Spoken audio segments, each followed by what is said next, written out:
ত্রয়োদশ জাতীয় সংসদ নির্বাচনের চূড়ান্ত ফলাফল ও গ্যাজেট প্রকাশের পর সংসদের সংরক্ষিত নারী আসনের বণ্টন নিয়ে আলোচনা শুরু হয়েছে।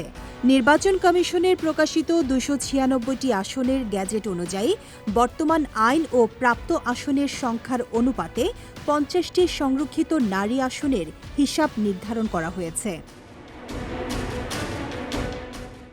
এই হিসাবে বাংলাদেশ জাতীয়তাবাদী দল বিএনপি নেতৃত্বাধীন জোট পাচ্ছে ৩৫টি সংরক্ষিত নারী আসন।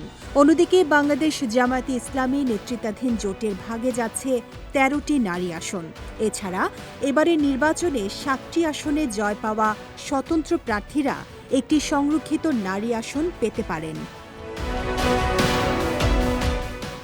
সংসদীয় বিধান অনুযায়ী একটি সংরক্ষিত নারী আসন পেতে হলে কোনো দল বা জোটের কমপক্ষে ৬ জন নির্বাচিত সংসদ সদস্য থাকতে হয়।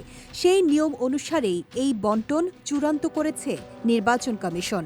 গ্যাজেট অনুযায়ী বিএনপি জোটের মোট আসন সংখ্যা ২১১।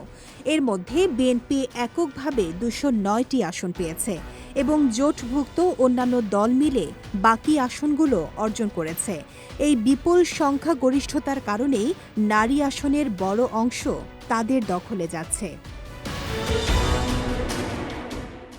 অন্যদিকে জামাত জোট মোট ৭৪টি আসনে জয় পাওয়ায় তারা ১৩টি সংরক্ষিত নারী আসন পাচ্ছে।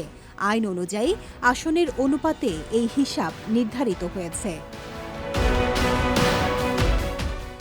নির্বাচন কমিশন সূত্রে জানা গেছে, স্বতন্ত্র প্রার্থীরা চাইলে কোনো জোটে যোগ দিয়ে তাদের প্রাপ্য নারী আসন গ্রহণ করতে পারবেন। তবে তারা যদি কোনো জোটে যুক্ত হন তাহলে সামগ্রিক হিসেবের কিছু পরিবর্তন হতে পারে। গ্যাজেট প্রকাশের পর এখন সংরক্ষিত নারী আসনের নির্বাচন আয়োজনের জন্য পরবর্তী আইনি প্রক্রিয়া শুরু করবে নির্বাচন কমিশন। বিজয় টিভি নিউজ ডেস্ক।